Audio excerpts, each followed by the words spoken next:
Engage. Hello, this is Jeff of Tal Flare Mouse. We have another episode of You Make It, We Mock It. Today we have a brand new creator, Justin from Utah, and today we'll be testing his multi-metal masterpiece called Spicy Bisquick. I had a lot of fun testing these, and I think you're going to enjoy this one. Now, last week we tested the Major Prick by Dice Man, and that was quite an impressive slug, but when we shot it against the AR-500 plate, the plate pretty much destroyed the slug. It barely left a scratch on the surface. The Spicy Bisquick is Justin's attempt at fixing that problem. As you can see, the slugs are made up of 5 different metals press fit together with stainless steel pins. In the center is a tungsten carbide core that is pressed up against some granulated titanium at the bottom of the hole. So that is, what, 7 different metals in one slug? That's a new record, I think, folks. The overall effort and attention to detail that Justin put into this project is just over the top. It's absolutely impressive. The body of the Spicy Bisquick is comprised of titanium, aluminum, 4140, also known as chrome moly, bronze, and brass.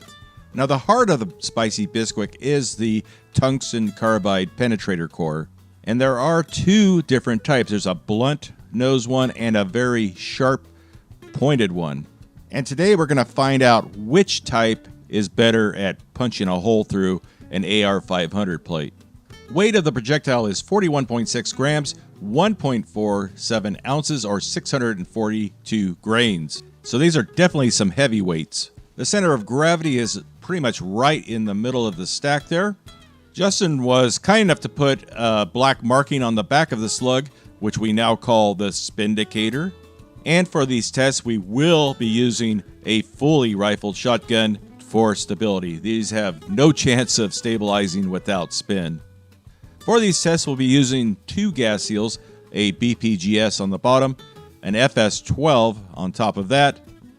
And for most of the tests, we'll be using 35 grains of long shot, and for a couple, we'll spice it up to 40 grains.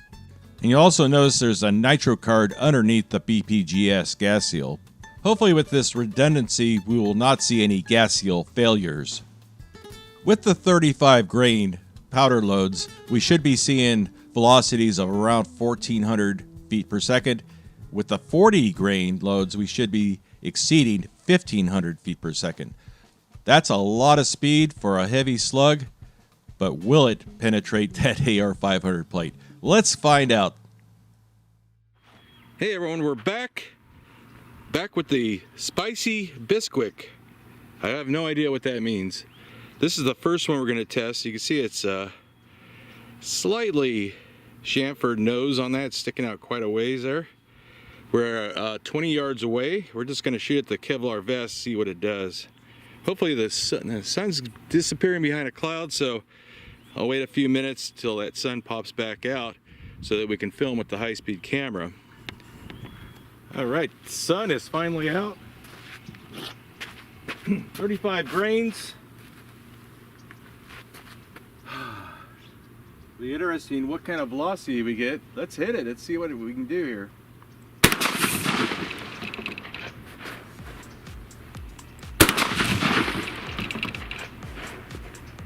Absolutely terrifying first test.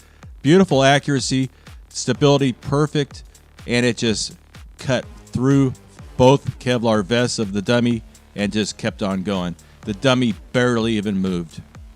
And the projectile traveled onward and into our berm, a couple 100 yards downrange there. Okay, we had a fresh sticker on there. You can see we have a little smile on there from, it shot just a little tiny bit low. I was aiming a little bit low, to be honest. I expected these to jump up and rise. Windage, perfect. Elevation, just about an inch low. But I believe it just went right through the vest. Yeah, the vest is... I think it went through both vests. Yeah, you can see the that back vest is not in the greatest shape. But you can see that it pulled all that out. Second shot, we've got another 35 grainer powder load. Pretty flat tipped, slight bevel on the nose there. It's protruding out about a 3/16 of an inch, maybe a 1/4 inch. We're gonna see if we can hit the lead plate. First one, the accuracy was fantastic. Let's see if our luck holds out. It looks pretty good.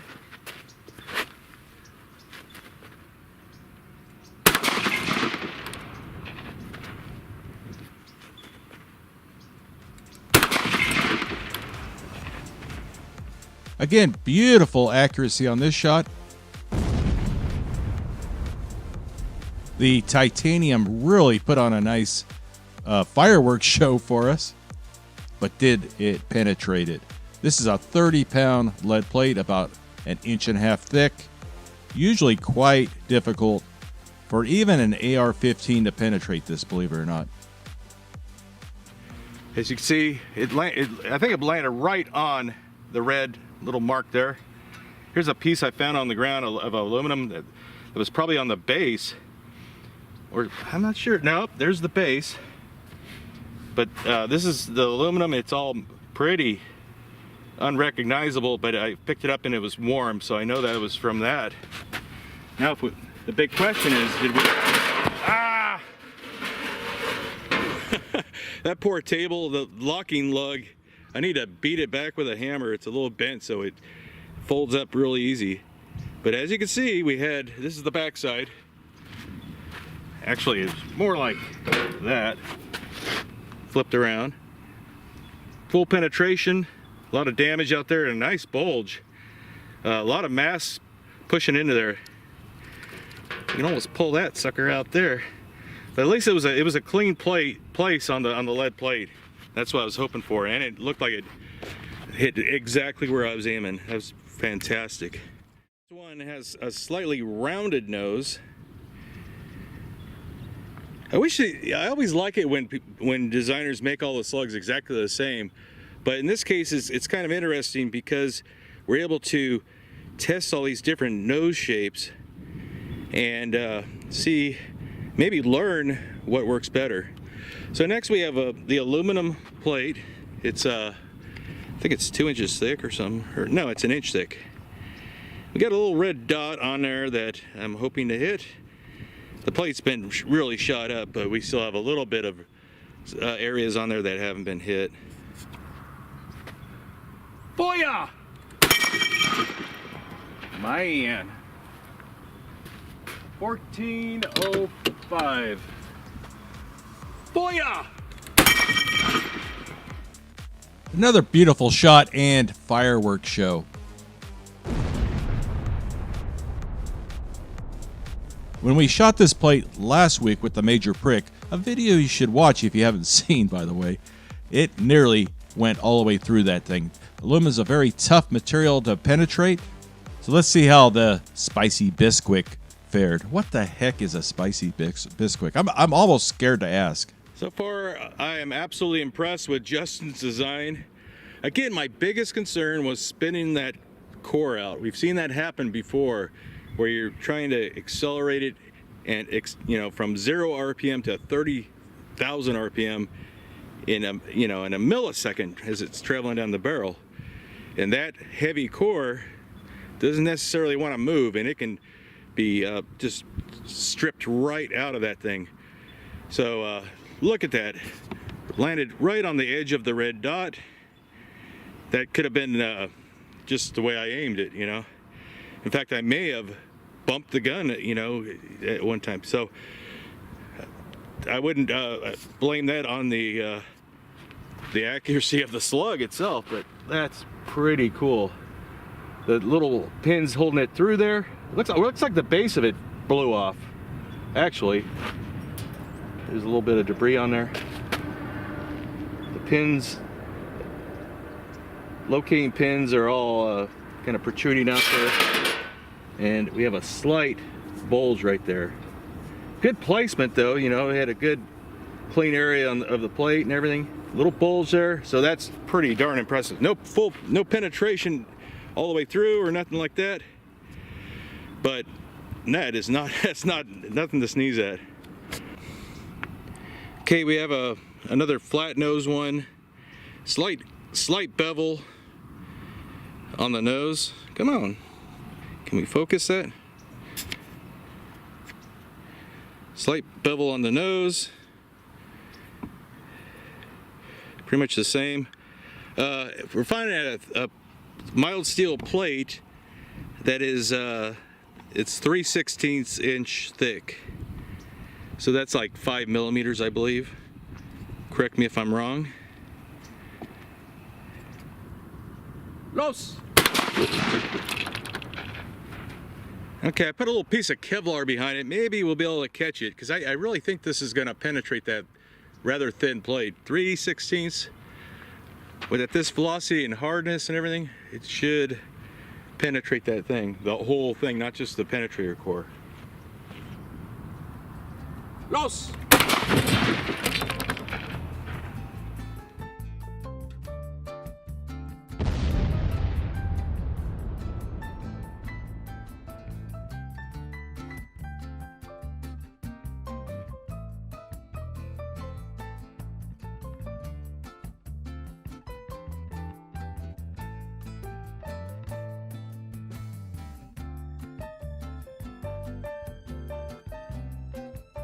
Keeper there.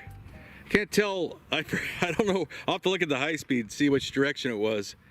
It could have shot high, it could have shot low. It's hard to say. Shot to the right, or we'll look on the high speed, but still really close. Not much left of it, in fact. But did it? Yeah, that's pretty brutal. That is pretty brutal. That's respectable. I think a Foster slug would go through that thing, but still, we got thicker metal that we can try it on, right? We've got another one it's sticking out about 1/4 inch. Slight bevel on the nose, which is good. And we're going to be shooting at the 3/8 inch mild steel plate.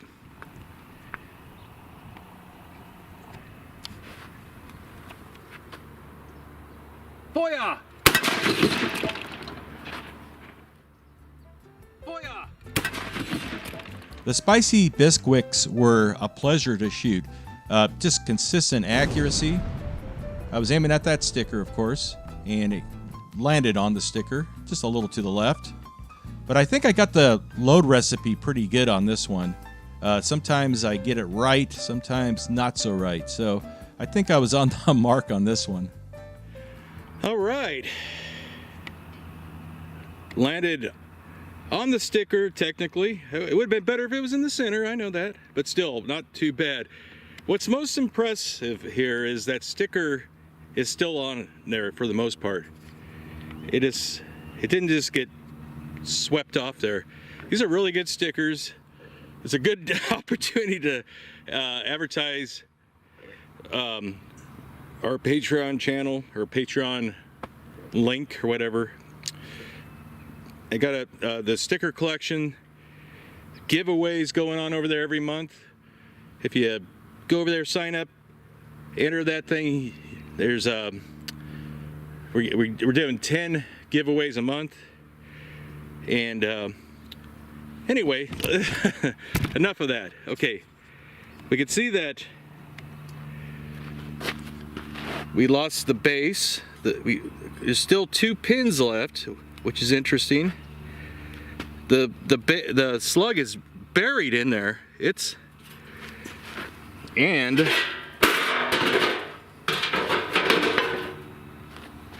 our core went through there. Again, I was really expecting a lot of disappointment today. My biggest concern with these was that pin staying in there, that tungsten carbide penetrator pin. Easily penetrate 3/8. That's about 10 millimeters. It is 10 millimeters, really. Mild steel. These things are great. Somewhat, pretty darn accurate. as accurate as I can aim. Let's say that. With that red dot, it's not the most accurate aiming device.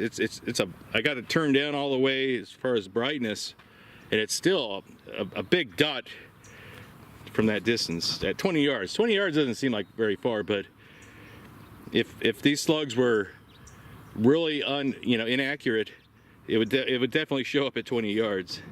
So let's find another play. I think it might be time for the AR-500 steel body armor panel. Now, finally a different slug. 35 grains still. Well, we got that nice pointed nose though, sticking out quite a ways. And yes, you don't want to put these in a tube magazine. These are experimental loads. No one's selling them. So I don't have to worry about some customer loading these into his pump-fed shotgun and worry about chain fires. So let's not worry about that. Sometimes they just stick out a little ways, but for the test, it's good enough. Hopefully it doesn't bounce back at us. Here we go.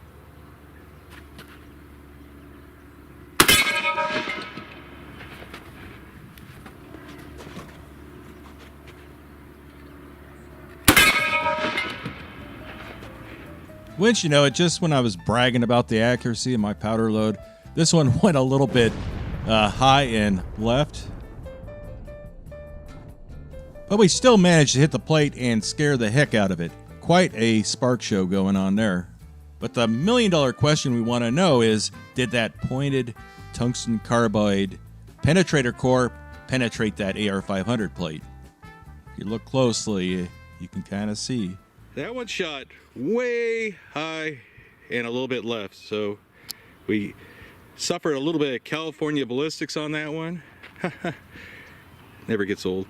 But look at that.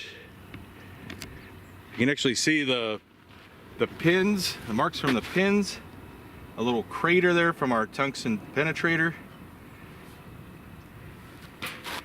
And look at that. Let me zoom in on that.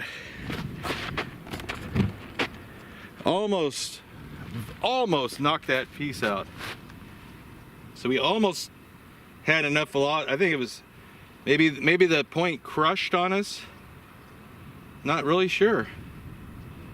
Let's try it with a hotter round now. Now we got the two hot ones, the pointed one and a blunt nose, both with 40 grains of long shot.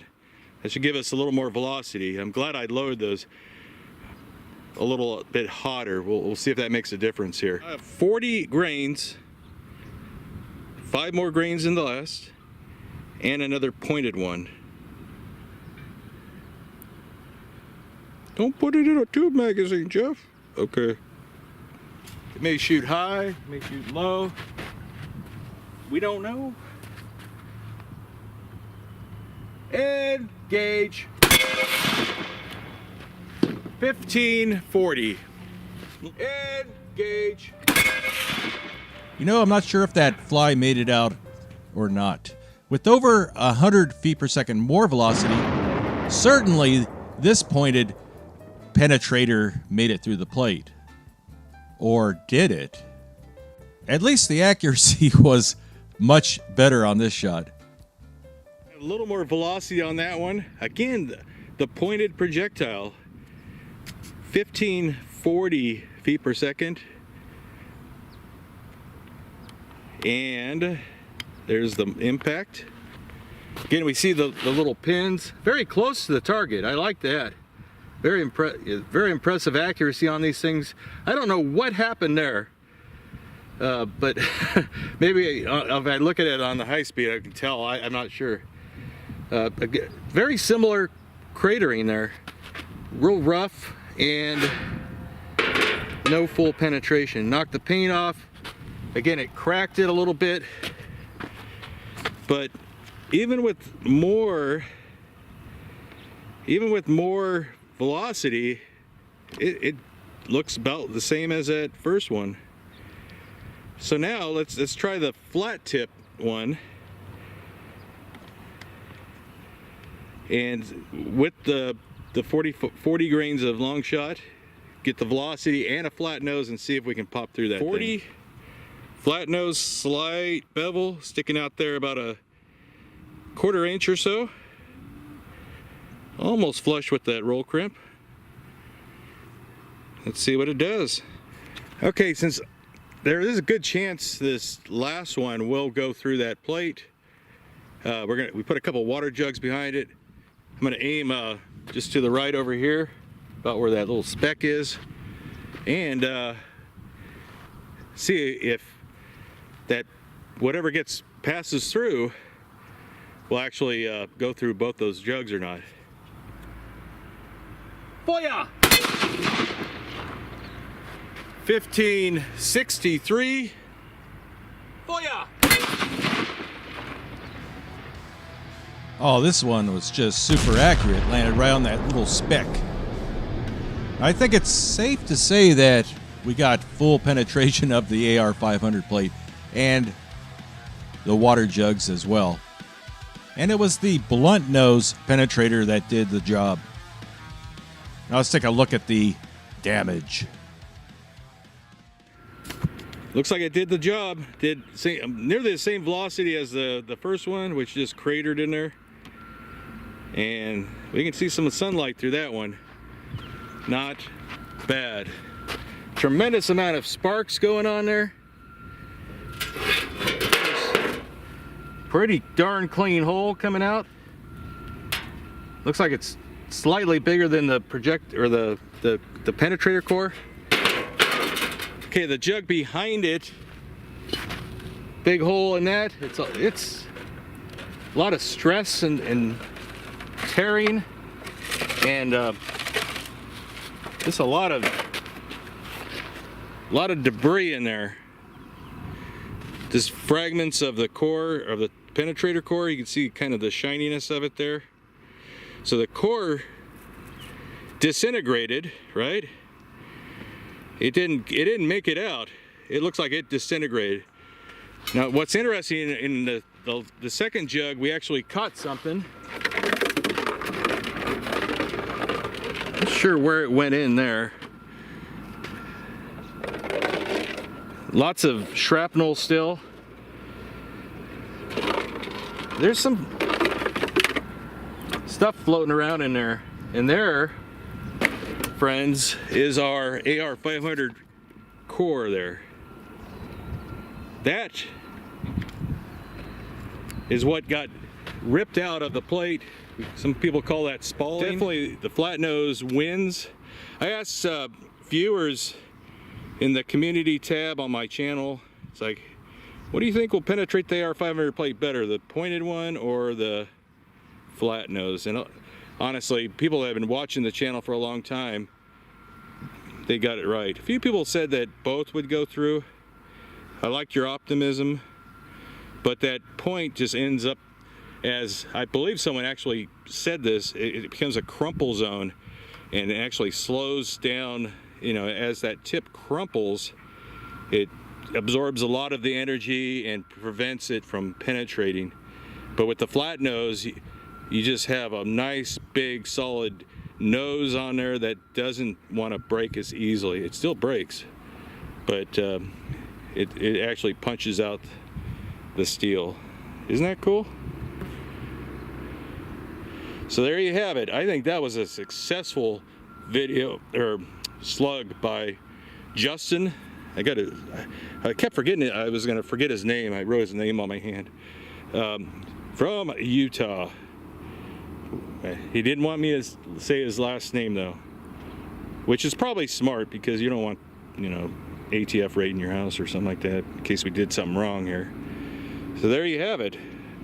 Little impression there where the core hit. It's actually kind of shiny there. And it kind of chunked out a mushroom-shaped piece. I'm gonna save that. I've got to put it in my pocket here. So anyway, thank you everyone. I hope you enjoyed the video. Maybe learned something.